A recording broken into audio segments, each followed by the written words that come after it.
U Rwanda nka kimwe mu bihugu bikiri mu nzira y'iterambere muri Afurika, yaba mu bukungu, diplomasi ndetse n'izindi nzira zose binyuzwamo kugira ngo igihugu cyiteze imbere harimo n'umutekano, nibyo birajishinga abanyarwanda.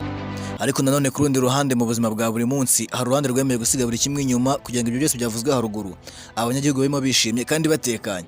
Urwo nta rundi ni showbiz nyarwanda, entertainment cyangwa se ku mihanda nk'uko dukunze kubyita. Aha tuvugamo abasizi batandukanye, abanyabugeni, abamurika imideri, abahanzi, abanyarwenya, abakinnyi ba filime, aba influencer ndetse n'abandi. Gusa muri iki kiganiro tugiye kurebera hamwe ku mugabo Seburikoko, Papa Sava, Sekaganda ndetse n'andi mazina menshi yitwa kuko ari umunyabigwi cyane. Uyu ni umusizi, umuhanzi, umunyarwenya, umukinnyi wa filime ndetse birenze ibyo akaba n'umwarimu. Ese yabayeho gute? Byagenze gute kugira ngo yisange aha hantu? Iki ni ikiganiro kigizwe n'ibice bibiri. Igice cya mbere turarebera hamwe amateka yaranze ubuzima bwe mutabwiwe, na igice cya kabiri turarebera hamwe umutungo atunze twibanda ku rubuga rwa YouTube, cyane ko mu batunze benshi hano mu Rwanda. Njye mugiye kubona muri iki kiganiro, it is your boy Don in Don 250 ngo ayikaze.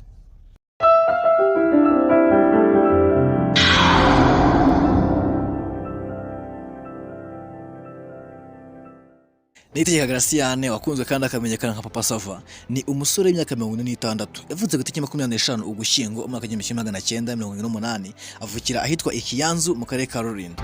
Akaba avuga kuri papa we Ngarucyitasiye na mama we Mukarushaza Bernadette. Aho Ikiyanzu yavukiye kandi ni naho yize amashuri abanza. Icyiciro cy'amashuri yisumbuye ubwo Ntronkome yakize kuri ES Rutongo, naho kandi akari mu karere ka Rulindo. Icyiciro cya kabiri cy'amashuri yisumbuye Papa Sava yakize iririma mu karere ka Bugesera mu ishami ry'inyabuzima n'ubutabire ibyo dukunze kwita mu ndimi z'amahanga biochimie. Papa Sava kandi akaba afite impamyabumenyi yakuye muri kaminuza ya KIE aho yize mu ishami ry'uburezi ndetse n'ubumenyi bw'isi. Nyuma mu mwaka wa 2007 nibwo yagiye kwigisha biology, geography ndetse na chemistry mu kigo cya FAWE.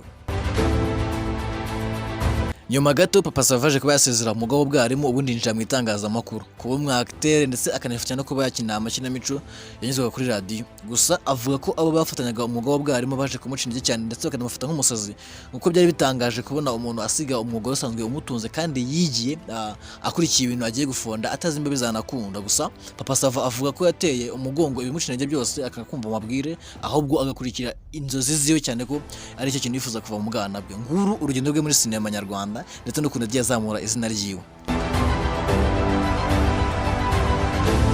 Urugendo rwa Niyitegeka Graciane muri sinema nyarwanda rwanamuhiriye cyane kuko avuga ko kuri ubu nta kintu na kimwe yajyanye narwo. Ni urugendo rwatangiye umwaka wa 2009. Bivuze ko Papa Sava kuri ubu amaze imyaka isaga 16 mu Rwanda rw'imyidagaduro nyarwanda. Filime ya mbere yagaragayemo ni yitwa Zirarazishya. Ni filime yanyujijwe kuri YouTube channel yitwa Abasale Films, mushatse ngo nayisura mukongera mukanagaha amaso. Ni filime kandi yahuriyemo aba legend batandukanye kandi bakomeye muri sinema nyarwanda, aho twavugamo nk'uwitwa Mukarujanga, nyina wa Mbogo, Samusuri ndetse n'abandi mwakunze muri benshi.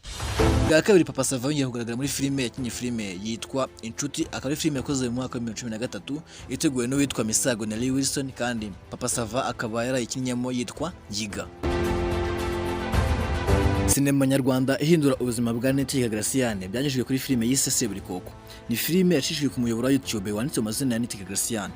Iyi ni filime kandi ishobora gusobanura urugendo rwe kuko iterambere ryayo ryigaragaza. Kuri ubu izwi nka seri ndende, ariko nyamara episode 30 za mbere nta nimwe igeze minota 10 kuko basangaga ari minota 3-5 kugeza kuri 7. Papa Sava kandi ashimira Ndimbati byimazeyo cyangwa se amushimira cyane kuko atigeze ahwema gushyira itafari ku buzima bwe cyangwa se ngo amubure yari amukeneye. Papa Sava kandi avuga ko ikintu cyamubaje mu buzima ari ukubura mama we igihe yari amaze kugira aho yigeza akeneye kumwitura nk'umubyeyi. Yes, tudatinze mureke twinjire mu gice cy'akabiri cy'ikiganiro, aho tugiye kurebera hamwe noneho akayabo k'amafaranga Niyitegeka Graciane cyangwa se Seburikoko yinjiza, ariko twibanda ku rubuga rwa YouTube. Ahanini aba content creator nk'aba ngaba ibihangano byabo nibyo byinjiza amafaranga, tuvanyemo wenda ayo akuramo kwamamaza cyangwa se indi soko yose yatanga amafaranga mu buzima bwiwe, ariko ahanini YouTube inyuzwaho ibihangano bye n'itanga amafaranga. So twese twifashisha social blade nka website yezwe kugira ngo tubashe kumenya movement cyangwa se analytics YouTube channel yiwe ndetse n'ukuntu yinjiza. Yes, ngira nk'uko muri kubibona twamaze kuba twakinjira muri Social Blade nka website aho tugiye kurebera hamwe analytics cyangwa se channel analytics za channel yitwa Nitika Gracian. Iyi ni channel inyuzwaho ibihangano byiwe by'umwihariko filime yitwa Seburikoko, ni seri ndende murayizi kuva kera, akaba ino yazamuye izina ryiwe. Twifashishije rero ino website tugiye kurebera hamwe ese ino channel imaze igihe kingana gite, yinjiza gute ya ku munsi, ku cyumweru se n'ibindi bintu bitandukanye. Iyo tugeze muri analytics nk'uko tubanza kureba ese channel ishaje bingana biti cyangwa se inganite yafunguwe ryari. Tudatinze rero dusanga channel ya Seburikoko yarafunguwe tariki 29 z'ukwezi kwa mbere 2013. Bivuze ko ni channel imaze imyaka isaga 12 ikorwa cyangwa se ishyirwaho ibikorwa bya buri munsi. Ibyo kandi tumaze kubiba dutambikisha gutya tukagira ngo turebe se ino channel imaze ko ifite uburemere bungana bute. Dusanga rero ino channel ifite video zisanga 1900 hafi 2000. Byumvikanisha ko Seburikoko yakoze cyane ntabigeze aruhuka.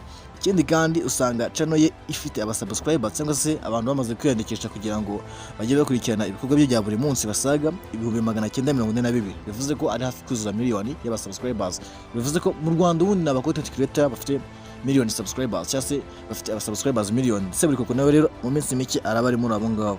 Ikindi kandi usanga channel ye imaze kugira views isanga miliyoni 294 hafi 300. Byerekana neza ko Seburikoko ibigwi tumuha cyangwa se uko tumuvuga abikwiye kuko yabikoreye. Ibyo rero tumaze kubireba tuba dusigaje kureba ese ino channel ifite ama rank ameze gute, CB rank cyangwa se grades zayo.